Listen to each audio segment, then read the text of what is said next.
Ya, halo pemirsa, apa kabar Anda hari ini? Langsung dari studio IDX Channel Jakarta, saya Prasetyo Wibowo kembali hadir dalam Market Review yang akan mengupas isu-isu yang menjadi penggerak ekonomi di tanah air. Live streaming kami bisa Anda saksikan juga di idxchannel.com. Dan langsung saja kita mulai Market Review selengkapnya.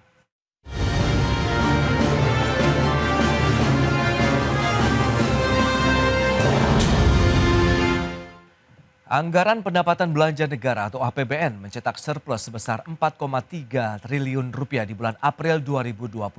APBN berhasil surplus setelah mengalami defisit selama bulan Januari hingga Maret 2025. Realisasi APBN 2025 setelah mengalami defisit 3 bulan Januari hingga Maret berturut-turut hingga Maret, pada bulan April mengalami turnaround atau perubahan. Bulan April APBN mengalami surplus sebesar 4,3 triliun rupiah.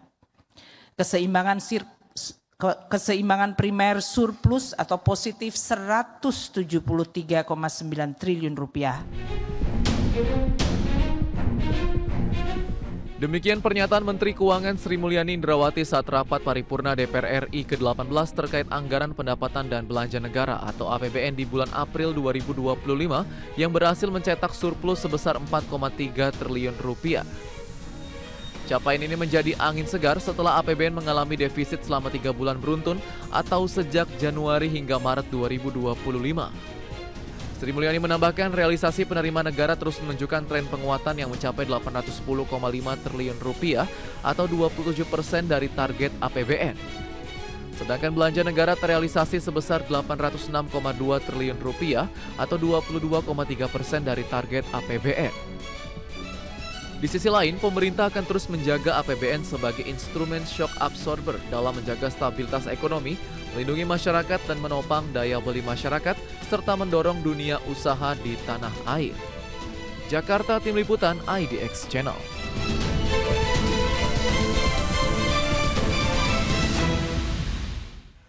Ya, berikutnya kami sampaikan data terkait dengan kinerja APBN per April 2025. Ya, selengkapnya bisa Anda saksikan di layar televisi Anda. Baik, kita akan cermati bagaimana dengan kinerja APBN ini Januari, Februari, Maret, dan April. Begitu ya, sempat memang mengalami defisit dalam 3 bulan terakhir. Namun di bulan April surplus 4,3 triliun rupiah. Itu dia untuk pergerakan kinerja APBN. Dan selanjutnya bagaimana dengan realisasi kinerja APBN per April 2025 untuk belanja negara 806,2 triliun rupiah atau 22,3% dari APBN. Kemudian dari sisi pendapatan negaranya 810,5 triliun atau 27% dari APBN ataupun target APBN. Sehingga surplusnya memang ada 4,3 triliun rupiah untuk kinerja APBN di bulan April 2025 ini. Baik, pemirsa, untuk membahas tema kita kali ini, cetak surplus APBN akhiri tren defisit per April 2025. Kita sudah tersambung melalui Zoom bersama dengan Bapak Eko Listianto, Direktur Pengembangan Big Data Indef. Halo, Mas Eko, apa kabar? Halo Mas Pras, kabar baik, Alhamdulillah. Terima kasih atas waktu yang disempatkan. Kemudian sudah bergabung juga ada Bu Santi Samdasani, Ketua Perdagangan Internasional Kamar Entrepreneur Indonesia atau KAIN. Halo, Bu Santi, apa kabar? Baik Mas Pras, apa kabar? Kabar baik juga, terima kasih atas waktu yang disempatkan dan sebelum membahas lebih jauh kita akan review nih seperti biasa nih dari Indef. Bagaimana Anda melihat nih Mas Eko, optimalisasi penggunaan APBN hingga kuartal 2 tahun ini seperti apa? Ya, kalau kita mengukur dari sisi optimalisasi ya Mas Pras ya, itu tentu saja melihat APBN tentu bukan hanya dalam konteks surplus ya, tetapi juga peranannya terhadap upaya untuk melakukan stabilisasi perekonomian ya, dan juga untuk mendorong pertumbuhan ekonomi begitu. Ya. Jadi kalau dengan situasi ya surplus ya itu bagus-bagus saja begitu ya, tetapi kalau kemudian diikuti ya dengan sisi optimalnya itu adalah pertumbuhan ekonomi yang juga meningkat begitu. Jadi karena sebetulnya kita mendesain APBN kita itu disengaja untuk defisit begitu ya, tetapi defisit yang terkendali begitu. Bahkan tahun ini sebenarnya defisitnya ditargetkan itu 2,5 ya, 2,53 tepatnya begitu. Tetapi kalau kita lihat ya kondisinya surplus di April gitu ya, tetapi kemudian kan pertumbuhan ekonomi kita sekarang sedang melambat begitu ya. Jadi menurut saya sih ya ini berita bagus-bagus saja, tetapi yang harus juga kita perlu cermati adalah bagaimana kemudian sisi belanjanya itu bisa dioptimalkan begitu. Karena komponen surplus ini kan karena belanjanya juga masih moderat begitu ya, masih Oke. 20% realisasinya begitu. Hmm. Bahkan lebih tinggi sisi penerimaannya begitu, sehingga wajar kalau terjadi surplus, tetapi harusnya begitu ya, dengan posisi surplus itu diikuti dengan situasi pertumbuhan ekonomi yang lebih baik begitu. Baik baik. Nah, kalau bicara mengenai surplusnya sendiri, apakah sesuai dengan konsensus dari ekonom nih, Mas Eko? Ya, sebetulnya ini wajar ya. Kemarin kita lihat sebetulnya sejak Maret itu sudah mulai terlihat ada peningkatan ya. Kayak Oke. misalkan PPN meningkat Mhm. begitu ya. Itu karena ada aktivitas ekonomi yang tidak biasa, yaitu momen Lebaran begitu ya. Oke. Sehingga belanja-belanja lebih banyak begitu ya. Sehingga kemudian itu menghasilkan juga tingkat beberapa segmen ya di penerimaan negara lebih bagus begitu. Dan kemudian berlanjut di kalau data tadi ya dinyatakan oleh Bu Menteri Keuangan adalah di April ternyata juga konsisten meningkat begitu. Saya rasa itu perkembangan yang baik, tetapi memang harus dilihat sekali lagi tadi ya pada sisi penerimaannya mungkin sudah mulai menunjukkan konsistensi apa ya sesuai target begitu. Oke. Tapi belanjanya juga harus mengikuti begitu karena fungsi dari APBN bukan hanya untuk sisi penerimaan ya, tapi juga sisi belanja begitu. Baik. Secara konsensus sih saya rasa ya ini mengikuti tren normal saja ya, seperti mungkin kalau kita bandingkan lebih tepatnya dengan 2023 ya, karena 2024 ada momen pemilu begitu. Baik baik. Oke, masih dalam kondisi yang moderat berarti ya, kondisi surplus saat ini. Nah, dari kacamata Kane sendiri bagaimana pelaku usaha melihat kinerja APBN, optimalisasi penggunaannya, kemudian surplus yang terjadi di bulan April ya Bu Santi? Baik, kalau kami melihat begini Pak, Ya. pertanyaan pertama adalah Hmm. apakah ini organik apa tidak organik? Tadi Hmm. yang dikatakan oleh Mas Eko, eh, kalau kita lihat dari pertumbuhan ekonomi Hmm. yang normalnya, Oke. itu justru tidak ada pertumbuhan kalau saya lihat. Hmm. Justru saya melihat ekonomi di Indonesia itu secara keseluruhan agak slowing down ya. Bahwa APBN kita surplus itu memang karena dorongan Amerika atau sensitivitas dari dolar yang sedang berjalan sini, isu-isu yang sedang berjalan secara global ya. Nah, itu yang pertama. Jadi kita mau Indonesia atau negara manapun pasti memiliki dampak dari iklim-iklim global ini. Justru yang saya melihatnya dari situ. Dan semua negara memang secara otomatis tidak hanya Indonesia, tapi secara otomatis terkoreksi. Itu yang pertama. Yang kedua, tadi juga Mas Eko menyebutkan bahwa penerimaan negara Hmm. ini bisa surplus. Kalau kita lihat Cortex kan masih diperbaiki ya, dari 25 poin di Cortex itu 18 itu yang harus diperbaiki, dan itu akhir Juli baru Cortex bisa aktif lagi. Penerimaan negara dalam waktu 1 bulan, Januari sampai Maret ini dia defisit. Kok tiba-tiba April bisa surplus? Nah, apa yang terjadi di bulan April ini? Apakah pasar tiba-tiba membaik, Oke. daya beli meningkat? Hmm. Kalau saya lihat tidak dari situ gitu ya, tetapi ada pemasukan yang dibilang di luar normal yang masuk ke kas negara. Misalkan bisa juga yang Qatar, yang ada hibah dari Qatar atau hibah dari Bill Gates, apakah itu dimasukkan sebagai dalam pembukuan kas negara sebagai income gitu kan? Nah, ini kita nggak tahu sampai kita bisa melihat neraca atau balance sheet dari kas negara tersebut. Tapi Hmm. bahwa ini good news, yes, it is Oke. a good news ya. Tapi good news ini tidak akan bisa bertahan lama kalau tidak kita dongkrak, kita perbaiki dengan kita punya spending dan real market ignition gitu. Nah, surplus ini juga bisa disebabkan dari penghematan-penghematan yang luar biasa yang dilakukan dari beberapa bulan ini. Nah, itu juga bisa dapat dari situ. Oke. Tapi kan penghematan ini tidak long lasting. Oh. Ini bukan long term strategi kan gitu. Hmm. Penghematan ini hanya short term strategi. Nah, sekarang kita melihat sejak Lebaran sampai sekarang katanya market belum balik normal. Saya beberapa tempat kami melakukan survei, mungkin Indef juga tahu, itu mau itu salon, orang yang ke salon, orang tukang pijit, apa yang ekonomi di bawah itu katanya 20-30% masih belum kembali. Oke. Berarti apa?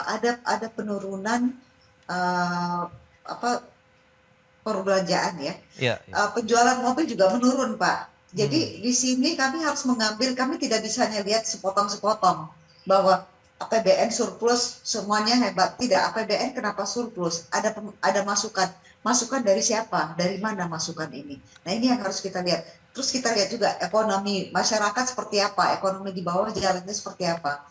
Nah, kalau kami lihat consumer spending berkurang gitu. Padahal APBN surplus.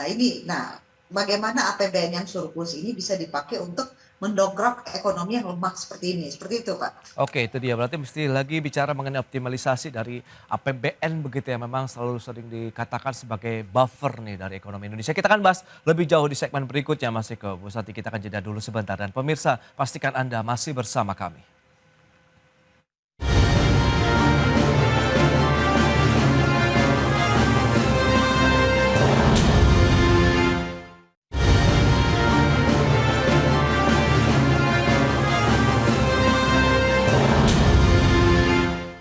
Ya, terima kasih Anda masih bergabung bersama kami dan pemirsa, kita akan cermati bagaimana pendapatan negara. Kita akan sandingkan dari tahun 2018 sampai dengan 2025 ini target APBN-nya seperti apa.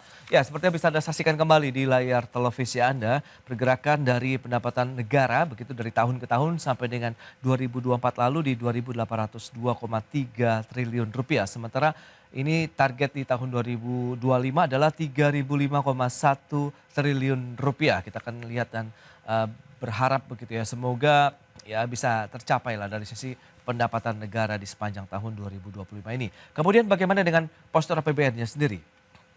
Kita akan cermati berikutnya, pendapatan negara ini ditargetkan mencapai 3.005,1 triliun, di mana perpajakan 2.400-an triliun, PNBP-nya di 513 triliun. Adapun belanja negara mencapai 3.621,3 triliun sehingga defisit yang dirancang 2,53% atau sekitar 616,2 triliun rupiah. Baik, kita lanjutkan kembali perbincangan bersama dengan Mas Eko Listianto, Direktur Pengembangan Big Data Indef, kemudian Ibu Santi Samdasani, Ketua Perdagangan Internasional CAIN.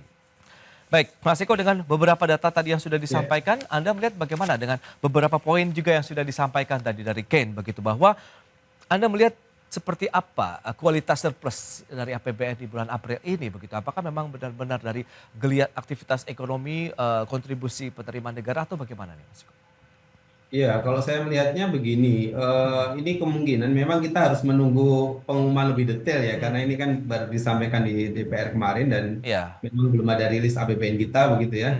Tapi setidaknya kalau katakanlah bacaan saya ya, Oke. kenapa di April ini terjadi peningkatan penerimaan ya salah satunya kan kemarin ketika kita ngisi SPT begitu ya, Oke. itu kan memang diperpanjang gitu ya sampai ke pertengahan April kalau tidak salah ya. Ya, implikasinya biasanya orang Indonesia tuh ngisinya banyak di akhir-akhir gitu Mas, Baik. menjelang deadline gitu kan, sehingga kemudian dugaan saya yaitu banyak juga yang kemudian mungkin kurang bayar sehingga kemudian membayar di bulan-bulan ini ya, di bulan April ini begitu, dan itu terakumulasi menjadi salah satu bentuk penerimaan pajak ya, baik dari badan maupun juga pribadi begitu. Itu mungkin salah satu alasannya juga begitu ya. Dan ya berikutnya sebetulnya ini kalau saya lihat memang masih temporer ya sebetulnya ya, karena gini kan kita bisa mendesain surplus itu kan karena belanjanya seperti apa dulu kan, kira-kira gitu Wong, ini permainan dari dua sisi saja sebetulnya ya. Nah, berarti ada sisi belanja yang memang belum ngebut ya, walaupun sudah mungkin Presiden memerintahkan untuk katakanlah ya APBN ini punya fungsi juga terhadap upaya untuk menopang target pertumbuhan ekonomi begitu. Tetapi kalau kita lihat tadi ya belanjanya sekitar 800-an triliun begitu ya, 22%. Oke. Idealnya harusnya paling nggak sudah di atas 25% begitu, karena ini sudah menginjak triwulan kedua begitu. Nah, cuma Oke. kabar baiknya adalah dengan posisi surplus ini ya menurut saya sih sudah saatnya ya nanti kementerian dan lembaga ya di tingkat pusat ataupun juga di pemerintah daerah ya untuk segera ya agak lebih menggeber lah begitu Mas Pras ya, Iya. belanjanya begitu supaya nanti tidak numpuk di akhir tahun begitu. Sekaligus Hmm. untuk menunjukkan bahwa APBN ini memang punya fungsi untuk menopang pertumbuhan ekonomi yang tadi dibilang Bu Santi ya memang Oke, menurun begitu. Posisi hari ini tuh menurun, bahkan kalau kita lihat di sisi korporasinya, katakanlah indeks ini ya, bisnis gitu ya, PMI lah begitu, itu juga posisinya di bulan April sudah kontraksi ya, 46 begitu. Itu menggambarkan juga sebenarnya ada pelemahan di dalam sisi sektor industri begitu. Sehingga ya. tadi peran APBN-nya jadi penting sekali begitu untuk segera dipacu begitu. Baik, tapi kalau kita lihat dengan beberapa data yang sudah disampaikan, begitu Cortex System sendiri bagaimana? Apakah menurut Anda efektif juga ini untuk mendukung penerimaan negara di tahun 2025? Paling tidak, Mas Eko? Iya, terkait penerimaan negara Hmm, sebetulnya ya ini potensinya untuk tercapai sih bisa begitu ya, hmm, karena ya kita masih punya waktu yang cukup panjang begitu.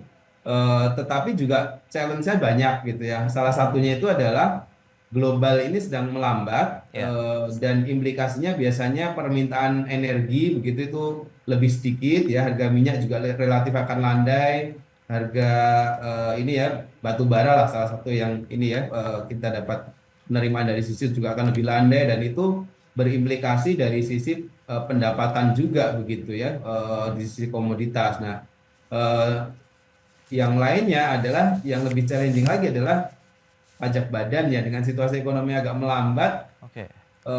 perusahaan-perusahaan mungkin juga kontribusinya moderat ya terhadap negara begitu. Nah, itu yang mungkin akan menjadi tantangan untuk 2025 ini begitu. Baik, Mas Eko. Nah, Bu Santi, lantas bagaimana kalau kita bicara mengenai tadi bahwa ya belanja negara itu harus dioptimalkan. Lantas sejauh mana juga poin-poin yang perlu didukung, disokong begitu dengan APBN. Kemudian nanti akan berdampak sejauh mana juga kan kontribusi dunia usaha terhadap penerimaan negara di tahun ini, Bu Santi. Baik, saya masih Hmm, bertanya-tanya, oke. penerimaan negara ini dari mana? Hmm, Karena dari kalau tadi Bapak lihat ya, yang defisitnya cukup besar, hmm, tiba-tiba surplus. Berarti ini membutuhkan dana yang cukup besar yang masuk.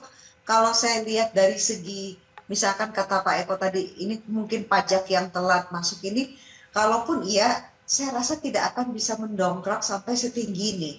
Jadi mungkin kita tunggu saja laporan lengkapnya. ya, Mudah-mudahan kita bisa lihat apa neraca ini ya, transparansi neraca yang nanti mungkin di-share oke. oleh DPR atau Kementerian Keuangan. Tapi justru yang saya lihat di sini adalah saya tidak melihat ini organik, Hmm, karena memang ada dorongan dari perbaikan-perbaikan global juga. Contohnya begini, saya baru pulang dari Amerika dan memang Trump itu tidak mau US dollar terlalu kuat. Karena kalau US dollar terlalu kuat, interest rates-nya terlalu tinggi. Dan dia berusaha berkali-kali untuk menurunkan interest rates. Jadi ada juga dampak-dampak dari global di sini. Tapi yang justru saya khawatirkan sampai akhir tahun minimal 2025 ini, Pak, itu adalah ketegangan perdagangan global. Satu, karena oke. ini masih berlanjut ini. Hmm, Ketegangan perdagangan global. Uh, Potensi perang antara India Pakistan masih ada, terus sekarang Rusia juga beberapa produk-produk yang Amerika sudah mengatakan embargo beberapa produk ke Rusia, itu juga sudah mulai. Manuver-manuver Amerika ke Cina, Rusia, dan beberapa triangle ini, India, Pakistan, Cina, Rusia, dan mungkin sebentar lagi Taiwan juga, konflik-konflik ini akan mulai bermunculan. Nah, di sini bagaimana dampaknya terhadap Indonesia, ini adalah the big question gitu ya. Kita harus tanyakan juga gitu. Satu, ketegangan perdagangan global. Kedua, bagaimana fluktuasi harga komoditas di oke. Indonesia sendiri. Nah, fluktuasi harga ini juga sangat tergantung dengan perubahan iklim, Pak. Jangan salah, kita hujan ini udah lumayan berkepanjangan gitu kan di Indonesia. Perubahan iklim makin nggak jelas juga yang bisa memicu harga komoditas dan fluktuasi di sini gitu. Dan yang ketiga adalah iklim investasi, Pak, di Indonesia. Contohnya perusahaan asing mana yang investasi ke Indonesia? Bolak-balik kami dengar yang datang itu adalah yang memberikan hibah, tapi tidak menaruh investasi. Kalaupun ada investasi, kapan direalisasikan, Oke. pabrik itu kapan ada, dan tenaga kerja ini kapan diserap masuk ke pabrik situ gitu. Hmm, Tingkat kriminalitas kami melihat sudah mulai naik, Pak. Kreativitas orang untuk melakukan tindakan kriminal sudah meningkat. Nah, di sini adalah sedikit barometer yang kami pakai untuk melihat bagaimana organic growth ekonomi ini tersendiri, kan? Nah, kami melihat di sini belum ada langkah konkret. Kalau saya bisa usulkan ke pemerintah, segera lakukan langkah konkret untuk deregulasi. Ini penting sekali. Pada oke. saat deregulasi ini sudah bergerak, baru investor asing melihat bahwa oke, Indonesia is serious. Nah, Bu Oke, Santi, sekarang Indonesia mean business gitu, Pak. ya, bentuk deregulasi seperti apa sih yang diharapkan pelaku usaha kalau memang tadi bisa mendukung iklim dunia usaha, iklim investasi, kemudian akan banyak lagi investor masuk, kemudian aktivitas ekonomi bergerak, penciptaan lapangan kerja juga tercipta sehingga bisa menopang lagi dari sisi penerimaan negara, Bu Santi. Begini Pak, Ya. Indonesia banyak sekali non-tarif barrier, Hmm. bukan tarif ya, tapi non-tarif ya. Contohnya begini, kami punya klien mau buka perusahaan PMA. Hmm. Setelah itu saya baru tahu bahwa Hmm.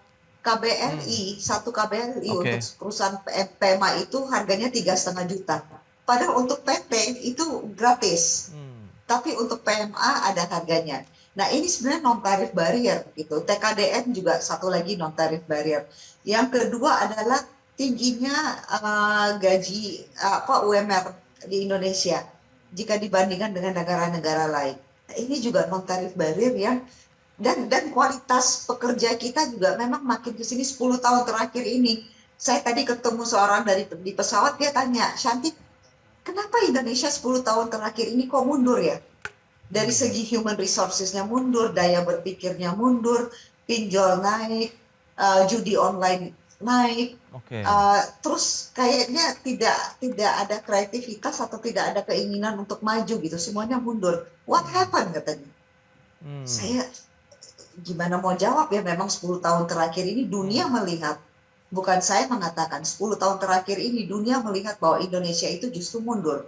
Hmm. Dan dampaknya baru kita rasakan sekarang. Tapi kan ini Oke. kejadian ini pelan-pelan setelah sejak 10 tahun yang lalu ini kan. Jadi kalau itu saja Pak kita bisa perbaiki deregulasi ini, Oke. beberapa titik-titik ini, itu baru akan mengirim signal kepada dunia internasional bahwa Baik. Indonesia serious for investment. Baik, menarik ya kita bicara mengenai deregulasi sejauh mana dan kuatnya begitu untuk menopang APBN sebagai instrumen shock absorber dalam menjaga stabilitas ekonomi nasional. Di segmen berikutnya kita akan jeda dulu sebentar, dan pemirsa kami akan segera kembali sesaat lagi.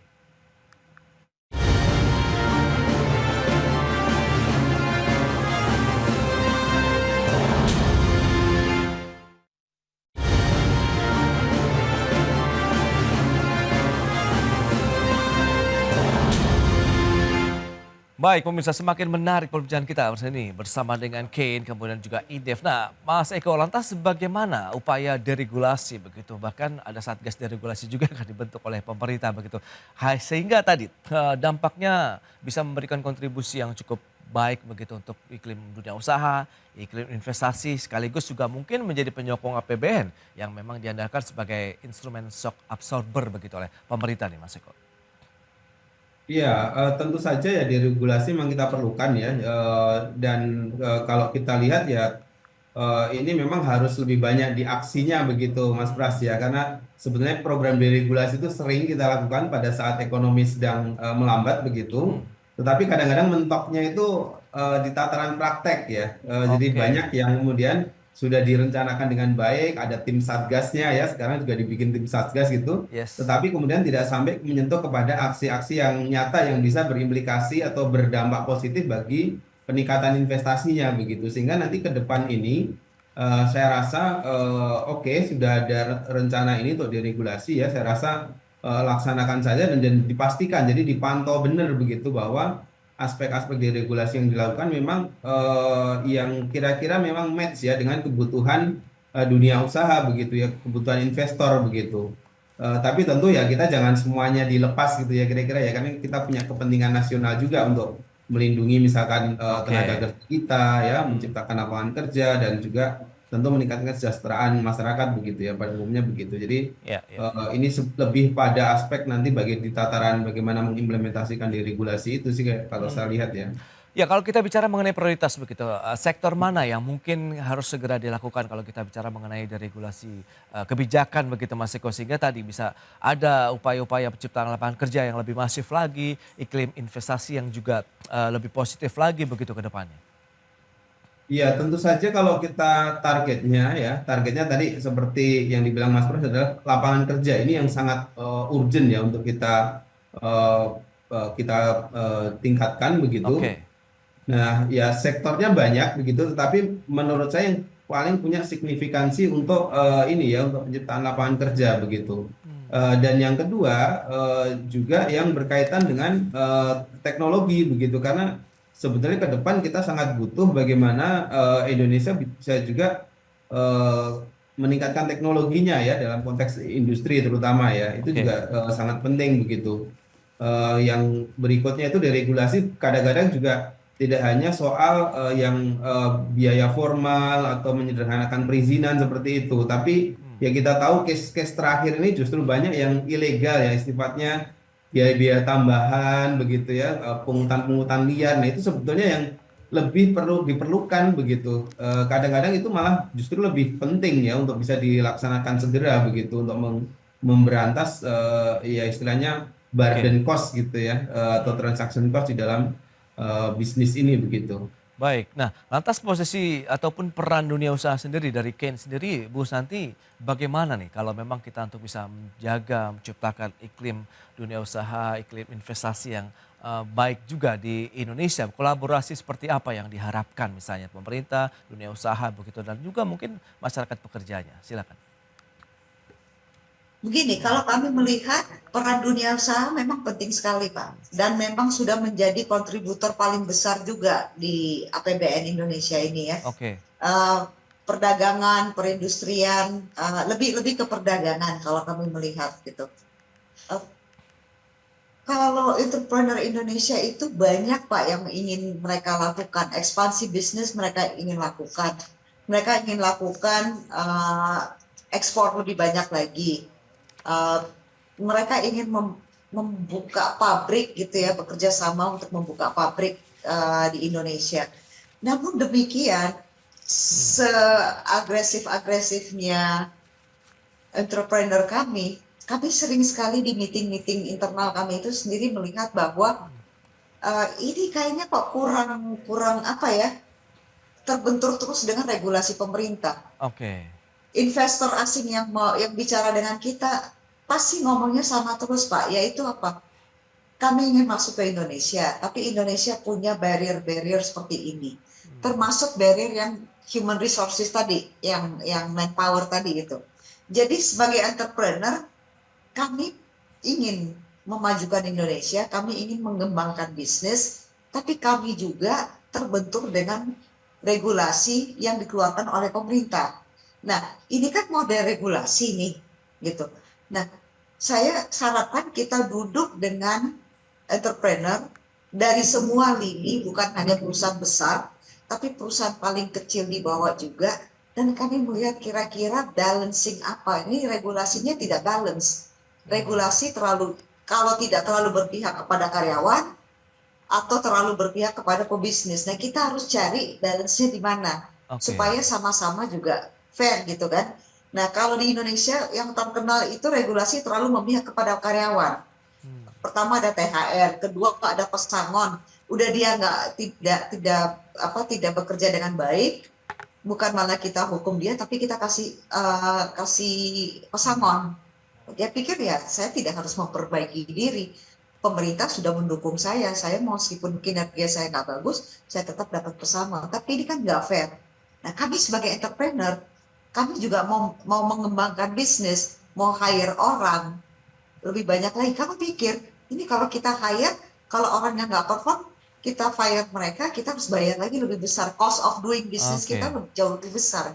Bagaimana pemerintah bisa bahu membahu bersama entrepreneur di Indonesia ini untuk meringankan beban-beban ini yang juga disebabkan oleh regulasi-regulasi yang ada di ranahnya pemerintahan gitu Pak. Baik, Bu Santi, memang itu dia upaya yang diharapkan ya dari dunia usaha. Nah, terakhir ini Mas Eko, lantas bagaimana optimisme Anda terkait dengan kalau kita bicara lagi terkait dengan surplus APBN kita ke depan begitu? Apakah potensinya terjadi akan kembali begitu ya di beberapa bulan ke depan atau paling tidak sampai dengan akhir tahun? Silakan Mas. Iya, jadi gini Mas Pras ya, tugas pemerintah itu bukan untuk cari untung sebetulnya ya. Hmm, Jadi posisi surplus ini temporer begitu, artinya sebetulnya kalau saya membaca ini adalah artinya sekarang pemerintah punya duit ya, gitu ya, ada surplus gitu. Nah sekarang menurut saya yang perlu dipercepat itu adalah belanjanya, karena belanjanya sangat moderat ya. Kalau kita lihat tadi 806 triliun di bulan April, itu sebetulnya dia hanya naik sekitar 180 triliun dari bulan Maret ya. Bulan Maret itu sekitar 620. hmm, Padahal kalau kita bagi ya katakanlah ya total belanja kita tahun ini itu 3.600 triliun. Kalau kita bagi sebulan per 12 bulan, paling enggak sebulan itu dia harus belanja 300 triliun.